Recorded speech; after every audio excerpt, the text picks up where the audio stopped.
लंबे समय से चल रहे सिंगूर मैन्युफैक्चरिंग यूनिट के विवाद में अब टाटा मोटर्स लिमिटेड की जीत हुई है।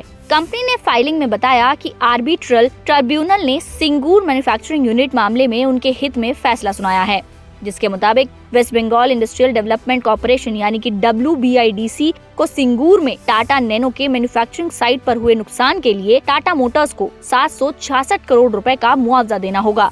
इतना ही नहीं, इसके अलावा WBIDC को 1 सितंबर 2016 से 11% का ब्याज भी देना होगा। इसके साथ ही टाटा मोटर्स का कहना है कि WBIDC को अब तक कानूनी कार्रवाई में लगी 1 करोड़ की रकम भी चुकानी होगी। हालांकि ये साफ नहीं हुआ है कि ब्याज की कैलकुलेशन कंपाउंड के हिसाब से होगी या फिर सामान्य तौर पर।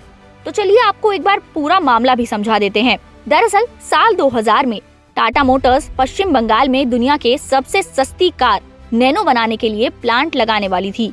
पश्चिम बंगाल सरकार ने इस प्लांट को लगाने के लिए कंपनी को करीब 1000 एकड़ की खेती की जमीन आवंटित भी कर दी थी।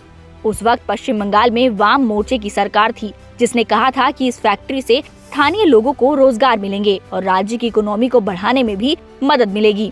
लेकिन साल 2008 में बंगाल के पॉलिटिकल लीडर्स और किसानों ने इसका कड़ा विरोध किया। बता दें कि तृणमूल कांग्रेस की ममता बनर्जी ने जमीन अधिग्रहण का विरोध करते हुए आरोप लगाया था कि अधिग्रहण से जुड़े 6000 परिवारों को उचित मुआवजा नहीं मिला है।